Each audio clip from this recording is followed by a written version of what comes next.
Selamat siang Bapak Baru. Itu mainan baru ya? Ya ini saya nemu kucing yang diterlantarkan sama orang. Baru lahir langsung dibuang, jadi saya bingung ini. Udah berapa hari sih di situ dia? Di sini? Ini sekarang teh hari apa? Hari Sabtu. 2 minggu. 1,5 minggu. 2 minggu tuh nyusuin. Ya dulu ini waktu kecil, aduh kasihan. Yang ada dalam tanggung jawab saya hanya Guru Gembul Channel dan Gembulikum. Assalamualaikum Baraya, selamat datang kembali di Gembulikum. Apa. Nih, Pak Guru, ada bahasan yang sangat ramai sekali, tapi selesai dalam 3 hari. Jadi saya akan ngasih rekapannya ya. Anak wali kota. Oh. Dia anak wali kota ditegur bawa mobil sama kepala sekolahnya. Iya. Kepala sekolahnya dicopot. Iya. Hari pertama rame itu.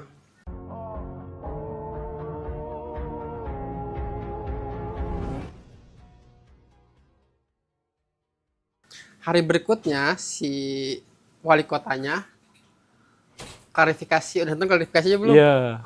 Wali kotanya klarifikasi ini hoax lalala, padahal mah dia tuh dipindahkan emang permintaan dari si wali kota tersebut, Prabu Muli. Dan saksinya udah banyak kan, itu si guru-guru Ya, betul, juga kan. betul. Dia kan udah sampai pamitan dan segala rupa gitu. Sampai direspon sama ajudan presiden juga. Nah, yang bikin aneh adalah di video klarifikasi permintaan maaf, si wali kotanya itu menuturkan bahwa kabar tersebut adalah hoax. Sekarang si bapaknya setelah pamitan tidak jadi pamitan kembali dan disambut oleh orang-orangnya. Masalahnya dianggap selesai, Prabu Mulinya berminta maaf seperti biasa, nangis-nangisan. Terus ini ada pertanyaan yang sangat tajam ya dari wartawan, Pak Guru aja yang jawab lah. Apa. Pak, saya Abel dari Kompas TV, mau bertanya dengan Bapak.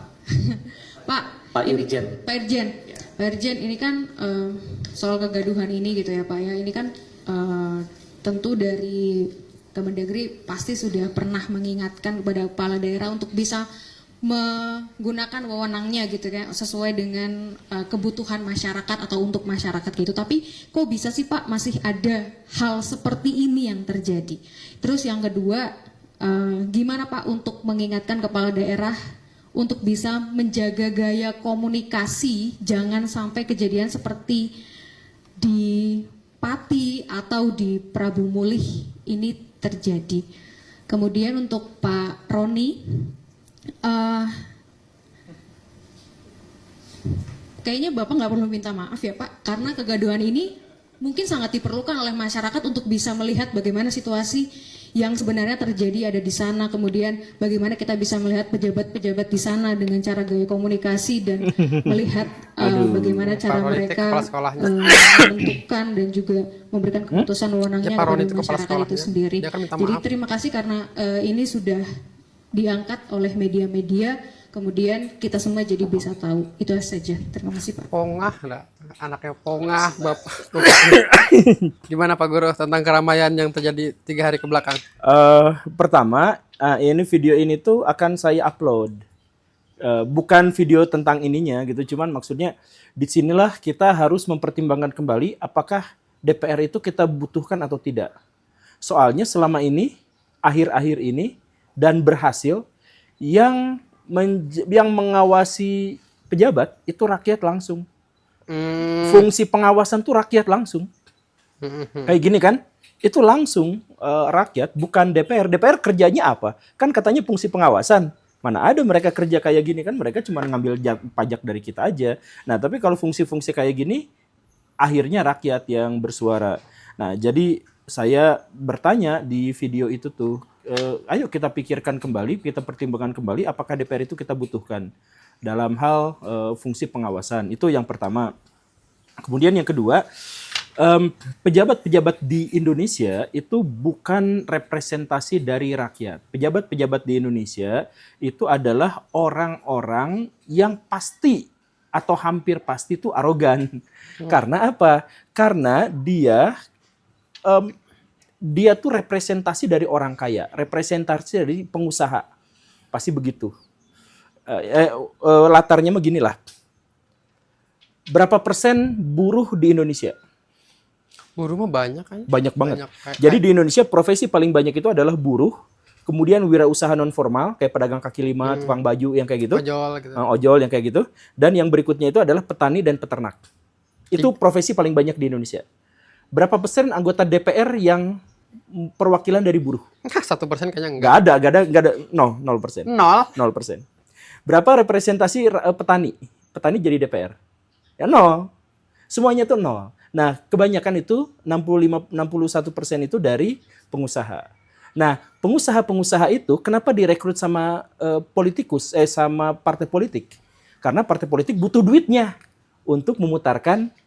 Nah, begitupun itu DPR setelah wali kota, setelah gubernur juga dipilih oleh rakyat, maka mekanismenya sama seperti DPR. Dia tuh diangkat bukan oleh partai politik, dicalonkan oleh partai politik, itu bukan atas representasi dari rakyat, tapi pengusaha yang punya uang, punya logistik untuk bisa bekerja sama dengan partai politik. Nah gitu. Nah karena mereka sejak awalnya memang sudah seperti itu, maka mereka gak punya gaya komunikasi dengan rakyat. Mereka menganggap sejak awal bahwa diri mereka tinggi, yang lain rendah. Bahwa guru-guru itu dibayar sama saya. Kepsek-kepsek itu dipekerjakan sama saya. Jadi jadi mereka tuh ngelihatnya tuh atas bawah. Jadi kepada yang lebih atas jilat-jilat, pada yang bawah-bawah injak-injak. Ya karena sejak awal mereka bukan representasi dari rakyat, tapi mereka punya duit, punya modal, mereka ngobrol sama partai politik, calonin saya lah, saya punya duit segini, kamu bisa apa? Oke, deal-dealan seperti itu, begitu. Nah makanya coba sosok yang barusan itu sebelumnya orang kaya nggak? Orang kaya. Sebelumnya udah tajir. Jadi secara tidak sadar mereka tuh nggak mikir bahwa ya harusnya yang bawah-bawah tuh kita majukan gitu. Enggak, ya? Mereka nggak tahu itu. Jadi kemarin kan ini bukan soal gaya bahasa, bukan bahasa politik mereka yang gitu. Emang mereka nggak ngerti aja. Coba kalau misalkan ya ada pejabat yang waktu awalnya tuh ngerintis dari awal, dari kecil gitu. Biasanya mereka tuh lebih paham dan gaya komunikasi politiknya lebih baik. Ya tidak menjamin mereka bersih bagus. gitu ya. Enggak, cuman gaya komunikasi politik mereka tuh lebih baik kayak KDM. Kan merintis dari bawah kan. Gaya komunikasi politiknya tuh bisa ngobrol sama rakyat jelata tuh bisa.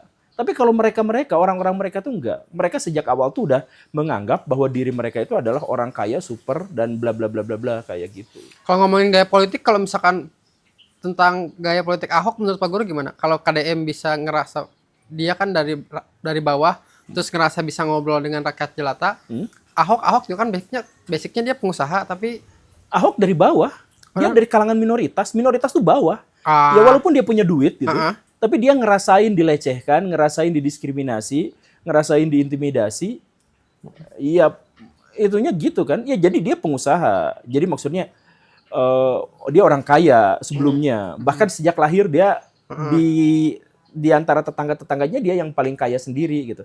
Tapi di antara tetangga-tetangganya dia gaul sama yang fakir miskin. Kemudian dia dipersekusi karena agamanya, karena Cinanya, karena apa. Ya berarti dia tuh dalam hal itu adalah golongan minoritas, golongan marginal. Ngomongnya sangklong kan dia tuh. Kayak orang kita aja gitu. Kita balik lagi video yang klarifikasi si wali kota itu. Nonton kan klarifikasinya ngejajar ramean? Tapi nggak semua, cuman nonton dulu aja ininya. Iya, nonton. Soalnya kayak ngapain sih dia tuh klarifikasi tapi ramean gini kan? Saya sebagai wali kota Prabu Mulih mengucapkan permohonan maaf kepada Pak Roni dan seluruh masyarakat kota Prabu Mulih. Masalah berita-berita yang hoax di media mengatakan bahwa Pak Roni sudah diganti dan dipindahkan ke tempat sekolah lain. Ini adalah berita hoax. Saya belum memindahkan Pak Roni. Saya baru menegur Pak Roni karena di sekolahan itu ada masalah kasus yang membuat anak sekolah itu tidak betah di situ. Kasus ini sudah mencuat di media massa. Maka saya sebagai wali kota Prabu Mulih memanggil Pak Roni, menegur Pak Roni, jangan sampai terjadi lagi dan yang guru sekolah itu sudah dipindahkan, sudah 1 minggu yang lalu.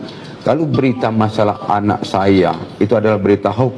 Anak saya tidak membawa mobil ke sekolahan, dan anak saya diantar. Dan kalau ini menjadi satu kesalahan, saya sebagai wali kota Prabu Muli mengucapkan permohonan maaf. Nah, pertanyaannya ngapain sih dia harus rombongan gitu? Enggak, itu ya berarti ini kan validasi. Di situ tuh ada kepala sekolahnya. Nggak ada pas kualifikasi mah. Ada siapa aja itu yang berjejer di situ. Itu validasi bahwa apa yang dia katakan itu benar. Nggak ada kepala sekolahnya, nggak ada.